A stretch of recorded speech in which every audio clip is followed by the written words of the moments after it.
அனைவருக்கும் இனிய வணக்கம். நான் உங்கள் தீர்க்கதரிசி அபிதாசன் பேசுகிறேன். இன்னைக்கு நம்ம பார்க்க போற தலைப்புன்னு பார்த்தீங்கன்னா, மீன ராசியிலிருந்து மீன லக்னக்காரர்களுடைய காதல் மற்றும் திருமண வாழ்க்கை துணை ரகசியம் தான் பார்க்க போறோம். இந்த வீடியோல முழுக்க முழுக்க நம்ம யாருமே சொல்லாத ரகசியத்த தான் சொல்லப் போறோம். அதனால நம்முடைய புதன்குரு தீர்க்கதரிசி சேனல நீங்க சப்ஸ்கிரைப் பண்ணி வச்சுக்கங்க. அங்க இருக்க பெல் ஐகானையும் பிரஸ் பண்ணி வச்சுக்கங்க. லைக் பண்ணுங்க, டைப் பண்ணுங்க, கமெண்ட் பண்ணுங்க, ஷேர் பண்ணுங்க. மீன ராசியிலிருந்து மீன லக்னத்துல பொறந்துட்டாவே உங்களுக்கு உண்டான கிரகம் என்ன பார்த்தீங்கன்னா, நிறைய பேர் நினைச்சுக்கிட்டு இருக்கீங்க. இதுவரைக்கும் குருன்னு நினைச்சிட்டு இருக்கீங்க. அப்படி கிடையவே கிடையாது. நம்ம வீடியோவ மொத பார்க்குறீங்கன்னா, கண்டிப்பா உங்களுக்குள்ள கொஞ்சம் குழப்பம் வரும். நம்ம வீடியோவ நிறைய வீடியோவ பார்த்துட்டீங்கன்னா, இந்த மாரி குழப்பம் உங்களுக்குள்ள வரவே வராது. மீன ராசி, மீன லக்னத்துல பொறந்துட்டாவே உங்களுக்கு உண்டான கிரகம் என்ன பார்த்தீங்கன்னா, சனி மட்டும் தான். உங்களுக்கு உண்டான கிரகம் சனி மட்டும் தான். ஏன்னா, நீங்க மீன ராசி, மீன லக்னத்துல உள்ள அந்த அதாவது அந்த ராசி ராசி அந்த கட்டத்துக்குள்ள கிரகத்துக்குள்ள அந்த கட்டம் அல்லது அந்த கிரகத்துக்குள்ள உள்ள காரகத்துவத்த நீங்க படிச்சீங்கன்னாவே உங்களுக்கே தெரிய வரும். நான் சொல்லி தெரியணும்னு அவசியம் இல்ல. அது உங்களுக்கே புரிய வரும். உங்களுக்கு உண்டான கிரகம் சனி. யாரு என்ன சொன்னாலும் நம்பாதீங்க. இதுதான் உண்மை. இப்ப இந்த சனிக்கு பார்த்தீங்கன்னா 2 நட்பு கிரகங்கள் இருக்கு. நல்லா கவனிச்சுக்கங்க. இந்த சனிக்கு பார்த்தீங்கன்னா 2 நட்பு கிரகங்கள் இருக்கு. ஒண்ணு பார்த்தீங்கன்னா கேது.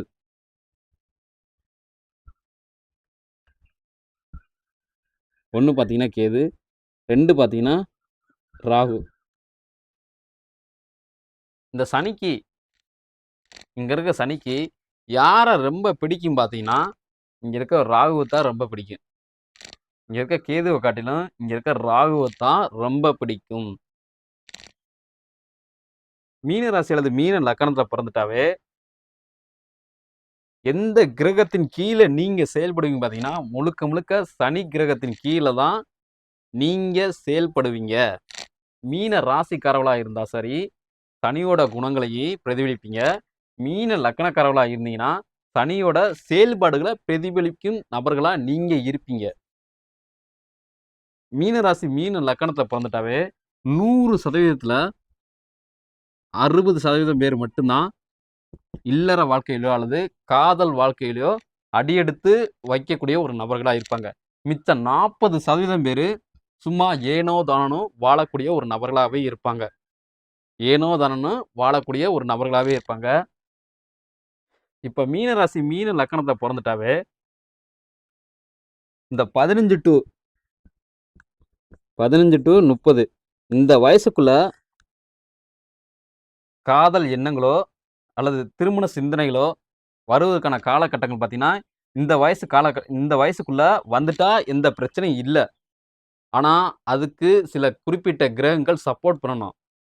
அது தசைகளாக இருக்கட்டும், புத்திகளாக இருக்கட்டும், அந்தரமா இருக்கட்டும், சூட்சுமமா இருக்கட்டும்.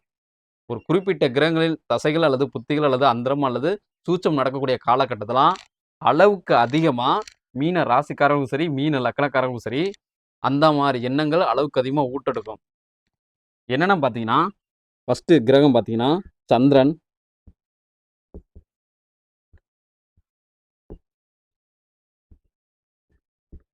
இது காதல் மற்றும் திருமணம். இது வெற்றி குடிக்கக்கூடிய ஒரு கிரகங்கள்.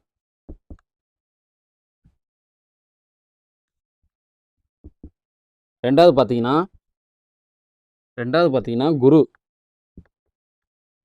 3வது பார்த்தீங்கன்னா குளிகை.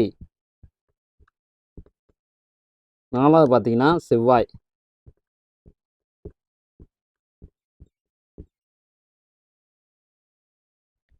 தசைகள்,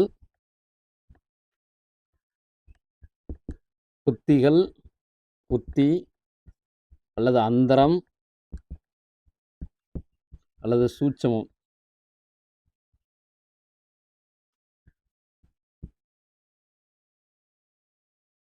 இந்த கிரகங்களுடைய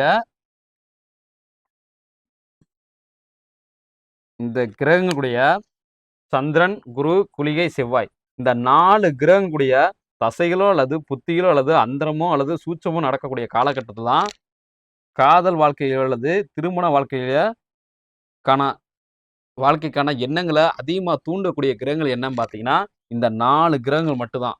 வேற எந்த கிரகங்களும் கிடையவே கிடையாது. மிச்சம் இருக்கிற எந்த கிரகங்களும் கிடையவே கிடையாது. இந்த 4 கிரகங்கள் மட்டும் தான் அந்த மாரி ஆசைகள தூண்டக்கூடிய காதல் மற்றும் திருமண வாழ்க்கைக்கு தூண்டக்கூடிய ஒரு கிரகங்கள்.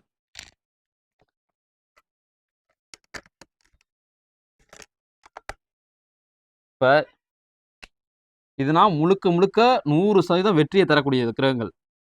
இவங்கலாம் முழுக்க முழுக்க இவங்களோட தசையிலோ அல்லது புத்தியிலோ அல்லது அந்தரமோ அல்லது சூட்சுமமோ நடக்கக்கூடிய காலகட்டத்தில, அதுக்கான முழு வெற்றிகளும் கிடைக்கக்கூடிய ஒரு காலகட்டம்னே இந்த கிரகங்கள சொல்லலாம். இப்ப இப்ப மீன ராசி, மீன லக்கணத்த பொறந்துட்டாவே உங்களுக்கு யார ரொம்ப பிடிக்கும்னு நான் சொல்லிட்டேன்ல ஆல்ரெடி. உங்களுக்கு யார பிடிக்கும்? இங்க இருக்க ராகுவ தான் ரொம்ப பிடிக்கும். இது இப்ப பார்த்தீங்கன்னா, இது காலச்சக்கரம். மொத்த கிரகங்கள் எண்ணிக்கையே 10 தாங்க. குழப்பிக்கவே கூடாது. மொத்த கிரகங்கள் எண்ணிக்கையே 10 தான்.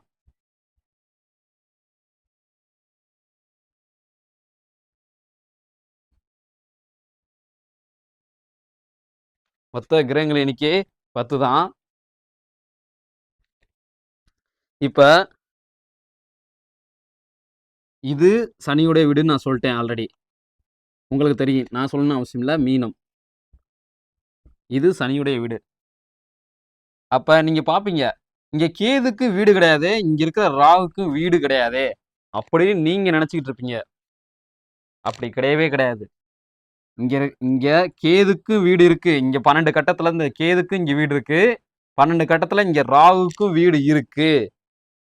பெரும்பாலான ஜோதிடர்களுக்கு அது தெரியவே தெரியாது. ஏன்னா, அவங்கலாம் சாதாரண ஜோதிடர்கள். அவ்வளவுதான் அவங்களுக்கு தெரியும். வேற விஷயம் பெரிய விஷயம்னா தெரிய வாய்ப்பே இல்ல. சும்மா படிச்சதே படிச்சுட்டு வந்து மனப்பாடமா ஒப்பிக்கிறாங்க. இதுவரைக்கும் ஒப்பிச்சுக்கிட்டு தான் இருக்காங்க.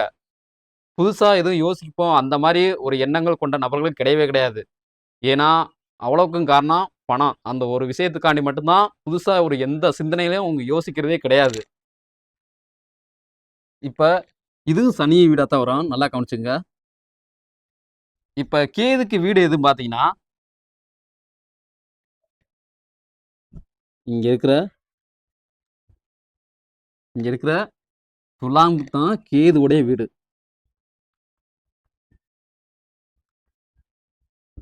துலாம் தான் கேதுவுடைய வீடு. துலாம் ராசி அல்லது லக்னக்காரங்க. அது முழுக்க முழுக்க கேதுவுடைய வீடு. இப்ப ராகுவுடைய வீடு எதுன்னு கேட்டீங்கன்னா, இங்க இருக்கிற விருச்சிகம் தான் ராகுவுடைய வீடு.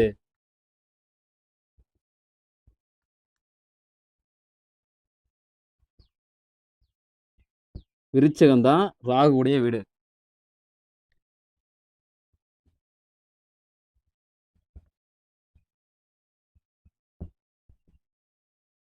விருச்சிகம் தான் ராகுவுடைய வீடு. உங்களுக்கு மீன ராசி அல்லது மீன லக்கணத்துல பொறந்துட்டாவே, உங்களுக்கு யார ரொம்ப பிடிக்கும்னு கேட்டீங்கன்னா, இங்க இருக்க விருச்சிக ராசிக்காரர்களையும், இங்க இருக்க விருச்சிக லக்கணக்காரர்களையும் மட்டும் தான் உங்களுக்கு ரொம்ப பிடிக்கும். கேது துலா துலா ராசி, துலா லக்கணக்காரர்கள விட, இங்க இருக்க விருச்சிக ராசி அல்லது விருச்சிக லக்கணக்காரர்கள தான் உங்களுக்கு ரொம்ப பிடிக்கும். இப்ப நீங்க மீன ராசி அல்லது மீன லக்கணத்துல பொறந்து, இங்க இருக்க விருச்சிக ராசி அல்லது விருச்சிக லக்கணக்காரர்கள, உங்களோட காதல் வலையில நீங்க சிக்க வைக்கணும்னா, நீங்க என்னென்ன செய்யணும்னு கேட்டீங்கன்னா நீங்க என்னென்ன செய்யணும்னு கேட்டீங்கன்னா, கொஞ்சம் கொஞ்சம் இதுக்கு நீங்க டைம் ஒதுக்கி, உங்க கால சூழ்நிலையில நீங்க செயல்படுத்த தான் வேணும். அதாவது முன்பு இருந்த காலகட்டத்த விட, இந்த காலகட்டத்தில நீங்க அளவுக்கு அதிகமா உங்களோட உடல இயக்க வேண்டும். உங்க உடல இயக்க வேண்டும். உங்களுக்குள்ள தாழ்வு மனப்பான்மைய ஃபர்ஸ்ட்டு நீக்க வேணும். நீக்கினா மட்டும் தான் நீங்க வந்து காதல் வாழ்க்கை அல்லது திருமண வாழ்க்கையிலயோ அடி எடுத்து வைக்க முடியும். சோம்பேறித்தனத்த ஃபர்ஸ்ட்டு நீக்குங்க. யாரு என்ன சொன்னாலும் அத முழுசா கண்டுக்கவே கண்டுக்காதீங்க. அப்படி என்ன சொன்னாலும் இந்த காதுல வாங்கி, இந்த காதுல விட்டுட்டு போயிட்டே இருங்க. அப்படி போனா மட்டும் தான் உங்களோட இல்லற வாழ்க்கையிலும் சரி, காதல் வாழ்க்கையிலும் சரி, நீங்க வெற்றிய உங்கள் கைவசம் கொண்டு வர முடியும். இல்லட்டா அதுக்கு நீங்க ரொம்ப சிரமப்பட வேண்டியதா இருக்கும். அந்த நிலைய நீங்க நீங்க தக்க வச்சுக்கணும்னா, அதுக்கு நீங்க ரொம்ப சிரமப்பட வேண்டியதா இருக்கும்.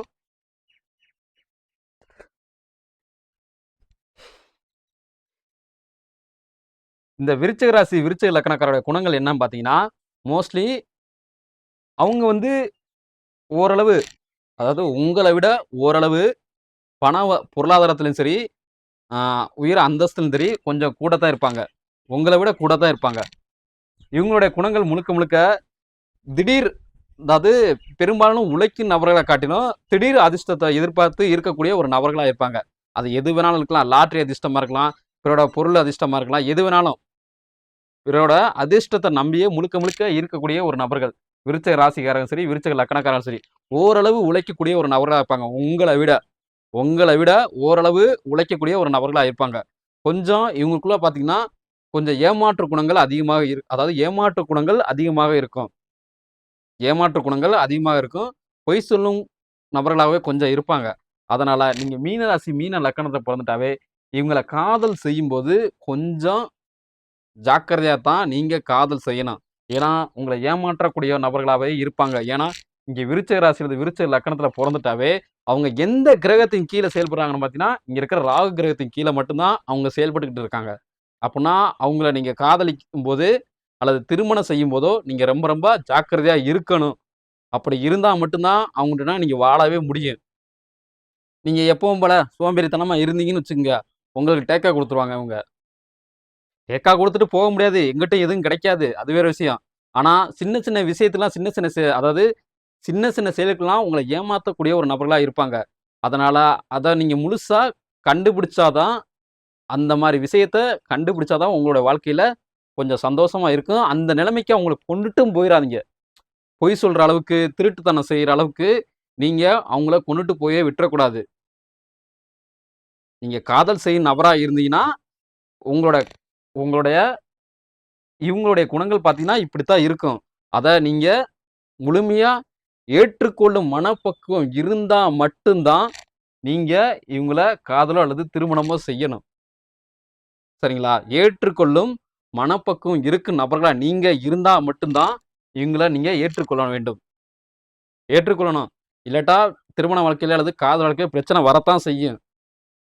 உங்களுக்கு ஒத்து போகக்கூடிய நபர்கள் தான். ஆனா, இவங்களோட குணங்கள் கொஞ்சம் டிஃபரெண்ட்டா இருக்கும். உங்கள விட டிஃபரெண்ட்டா இருக்கும். நீங்க கொஞ்சம் சோம்பேறி, இவங்க கொஞ்சம் ஒரு சுறுசுறுப்பா இருப்பாங்க. இப்ப நீங்க இவங்கள காதலிக்கிறீங்க. நல்லா கவனிச்சுக்கங்க. நீங்க இவங்கள காதலிக்கிறீங்க. மீன ராசியில மீன லக்கணத்த பிறந்தவங்க. நீங்க இவங்கள காதலிக்கிறீங்க. உங்கள யாரு காதல் செய்வாங்கன்னு கேட்டீங்கன்னா, இங்க இருக்க துலா ராசியில துலா லக்கணக்காரவங்க உங்கள தான் ரொம்ப பிடிக்கும். இவங்க பார்த்தீங்கன்னா, இவங்கள விட பணக்கார நபர்களா இருப்பாங்க. உங்கள காட்டிலும் சரி, இங்க இருக்க விருச்சிக ராசி, விருச்சிக லக்கணக்காரங்களும் சரி, இங்க இருக்க துலா ராசி, துலா லக்கணக்காரங்க பணக்காரர்களா இருப்பாங்க. பணக்காரர்களா இருப்பாங்க. ஓரளவு ரொம்ப, அதாவது எப்படி சொல்றது? ஒரு 70% அறிவு உள்ள நபர்களா இருப்பாங்க. ஆனா, இவங்கள்ட்ட ஒரு மைனஸ் என்னன்னு பார்த்தீங்கன்னா, இவங்க சாதிக்கு அதிக முக்கியத்துவம் குடுப்பாங்க. மதத்துக்கு அதிக முக்கியத்துவம் குடுப்பாங்க. மதத்துக்கு அதிக முக்கியத்துவம் குடுப்பாங்க. உங்கள காதல் செஞ்சோ அல்லது திருமணம் செஞ்ச பிறகு இந்த மாரி மத ரீதியான பிரச்சனை அல்லது சாதி ரீதியான பிரச்சனை வருவதற்கு அதிக வாய்ப்பு இருக்கு. அதனால நீங்க மீன ராசி அல்லது மீன லக்கணத்த பொறந்துட்டாவே, துலா ராசி அல்லது துலா லக்கணக்காரர்கள நீங்க திருமணம் செய்யும்போது ரொம்ப ரொம்ப ஜாக்கிரதையா திருமணம் செய்யணும். ஏன்னா, அவங்களாவே உங்கள தேடி வர்றாங்க. அவங்களாவே உங்கள தேடி வருவாங்க. ஏன்னா, அவங்கட்ட பொன், பொருள் எல்லாமே அதிகமா இருக்கும். ஆனா, இந்த மாரி சிந்தனை உள்ள நபர்களா இருக்காங்க. அதனால அதனால மீன ராசியிலிருந்து மீன லக்கணத்துல பொறந்துட்டாவே, நீங்க ரொம்ப ரொம்ப துலா ராசியிலிருந்து துலா லக்கணக்காரர்ட்ட நீங்க ரொம்ப ரொம்ப ஜாக்கிரதையா இருக்கணும். அது காதல் வாழ்க்கையா இருக்கட்டும், திருமண வாழ்க்கையா இருக்கட்டும். அவங்க பணக்காரவங்க தான், இல்லைன்னு சொல்லல. உங்கள விட அதிக ஓரளவு சுறுசுறுப்பான நபர்கள் தான். இல்லைன்னு சொல்லல. ஆனா சாதி, மதம் பார்க்கக்கூடிய ஒரு நபர்களா இருக்காங்க. உங்கள திருமணம் செஞ்ச பிறகு அல்லது காதல் செஞ்ச பிறகு, இல்ல காதல் செஞ்சுகிட்டே இருக்கும்போது, இந்த மாரி பிரச்சனைகள் வருவதற்கு அதிக வாய்ப்பு இருக்கு. அதனால ரொம்ப ரொம்ப ஜாக்கிரதையாவே இருங்க இவங்க கிட்ட. துலா ராசியிலிருந்து துலா லக்கணக்காரர்கிட்ட. அப்படி இருந்தா மட்டும் தான் நீங்க காதல்ல ஜெயிக்க முடியும். உங்களோட திருமண வாழ்க்கையிலயும் நீங்க ஜெயிக்க முடியும். மீன ராசியிலிருந்து மீன லக்கணத்த பொறந்து துலா ராசியிலிருந்து துலா லக்கணக்காரவங்கள நீங்க காதல் செய்யும்போதோ அல்லது திருமணம் செய்யும்போதோ, உங்களோட கட்டுப்பாட்டுக்குள்ள வச்சுக்க பாத்துக்கங்க. இங்க இருக்க துலா ராசியிலிருந்து துலா லக்கணக்காரவங்கள உங்களோட கட்டுப்பாட்டுக்குள்ள வச்சுக்க பாருங்க. அப்படி வச்சுக்கிட்டா மட்டும் தான் அந்த திருமண வாழ்க்கையானது நல்லா இருக்கும். இல்லாட்டா மிகப்பெரிய பிரச்சனைகள் வந்துகிட்டே இருக்கும். இவங்களுடைய குணங்கள்லாம் இப்படித்தான் இருக்கும். இவங்களுடைய குணங்கள்லாம் இப்படித்தான் இருக்கும். ஆனா மீன ராசி அல்லது மீன லக்கணத்துல பொறந்துட்டாவே, யோகத்துல பிறந்த நபர்களா நீங்க இருந்தீங்கன்னா, கண்டிப்பா நீங்க துலா ராசியிலிருந்து துலா லக்கணக்காரங்கள தான் கல்யாணம் பண்ணுவீங்க. இதுல எந்த ஒரு சந்தேகம் வேண்டவே வேண்டாம். இங்க இருக்க துலா ராசியிலது துலா லக்னக்காரர்கள் தான் கல்யாணம் பண்ணுவீங்க. யோகம் இல்லாத நபர்கள் தான் இங்க விருச்சிக ராசியிலது விருச்சிக லக்னக்காரர்களை கல்யாணம் செய்ய வேண்டிய சூழ்நிலைக்கு வந்துருவீங்க. ஏன்னா ஆட்டோமேட்டிக்கா நீங்க இவங்கள தேடி போறீங்க, இவங்க உங்களை தேடி வந்துடுறாங்க. அவ்வளவுதான். இவங்களுடைய குணங்கள்லாம் இப்படித்தான். ஆல்ரெடி நான் சொல்லிட்டேன். இப்படித்தான் இருக்கும் இவங்களோட குணங்கள். நீங்க அனுசரிச்சு இவங்களோட காதல் செய்யறதா இருந்தாலும் சரி, நீங்க திருமண வாழ்க்கை இருந்தாலும் சரி, காதல் செய்யும்போதே இவங்கள நீங்க புரிஞ்சுக்கிட்டா ரைட்டு, ஒண்ணும் பிரச்சனை இல்ல. ஆனா அது புரியாத நிலைமைக்குன்னா திருமண வாழ்க்கையில பிரச்சனை வந்துகிட்டே இருக்கும். சின்ன சின்ன சலசலப்பு, சின்ன சின்ன சண்டை எல்லாமே வந்துகிட்டு தான் இருக்கும். இப்ப இப்ப மீன ராசியில மீன லக்கணத்துல பொறந்துட்டினாவே இதெல்லாம் நல்லா கவனிச்சுங்க. இந்த கிரகங்களின் தசைகளோ அல்லது புத்திகளோ அல்லது அந்தரமோ அல்லது சூட்சமோ நடக்கக்கூடிய காலகட்டத்துல உங்களுடைய காதலை போய் நீங்க சொன்னீங்கன்னா கண்டிப்பா 100% தோல்வி மட்டும்தான் கிடைக்கும். இங்க 100% வெற்றி கிடைக்கும். அது என்னென்ன கிரகங்கள் பாத்தீங்கன்னா, பாத்தீங்கன்னா சூரியன். ஆல்ரெடி உங்களுக்கு சூரியன் பகை கிரகம். 2வது பாத்தீங்கன்னா சுக்கிரன். 3வது பாத்தீங்கன்னா சனி. 4வது பாத்தீங்கன்னா கேது. இப்ப நல்லா கவனிச்சுங்க. நீங்க மீன லக்கணத்துல பொறந்துட்டாவே உங்களுக்கு இங்க இருக்க சனி தசை நடக்க வாய்ப்பே இல்ல. ஏன்னா முழுக்க முழுக்க நீங்க அந்த கிரகத்தின் கீழ தான் இயங்கிட்டு இருக்கீங்க. ஆனா மீன ராசிக்காரர்களுக்கு சனி தசை நடக்கும். மீன ராசிக்காரர்களுக்கு சனி தசை நடக்கும். ஏன்னா லக்கணத்துல என்ன கிரகம் வருதுன்னு நமக்கு தெரியவே தெரியாதுல்ல. அதனால மீன மீன லக்கணக்காரர்களா இருந்தா நீங்க சனி தசையை பார்த்து பயப்படணும் அவசியம் இல்ல. ஆனா மீன ராசிக்காரர்களா இருந்தீங்கன்னா நீங்க சனி தசையை பார்த்து கொஞ்சம் பயப்படணும். இந்த தசை நடந்து, அதாவது நீங்க மீன ராசி அல்லது மீன லக்கணக்காரர்களா இருந்து இந்த தசைகள் நடந்து இந்த தசைகள் நடந்து இந்த தசைகள் நடக்கக்கூடிய ஆண்டையோ அல்லது பெண்ணிட்டையோ உங்களுடைய காதலையோ அல்லது திருமணம் பத்தியோ நீங்க பேசும்போது அந்த காலகட்டத்துல 100% தோல்வி மட்டும்தான் கிடைக்கும்.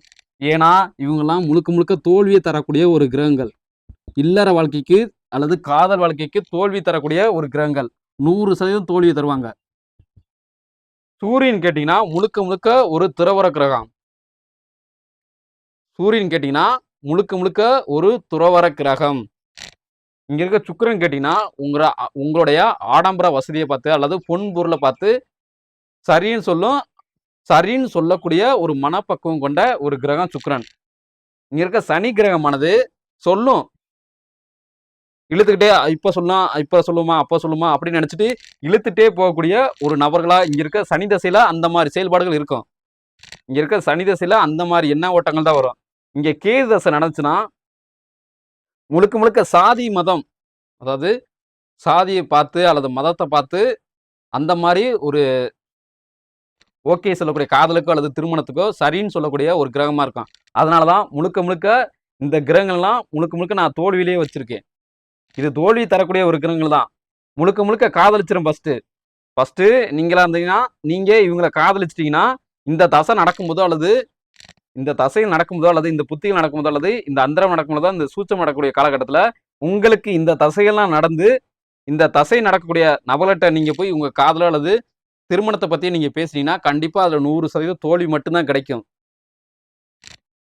ஸோ இது போல பல அருமையான தகவலை நீங்க தெரிஞ்சுக்கணும்னு ஆசைப்பட்டீங்கன்னா நம்மளுடைய புதன்குரு தீர்க்கதரிசி சேனலை நீங்க சப்ஸ்கிரைப் பண்ணி வச்சுங்க. அங்க இருக்க பெல் ஐக்கானை பிரஸ் பண்ணி வச்சுங்க. பாய். மீண்டும் புதிய ஒரு தலைப்பில் சந்திப்போம்.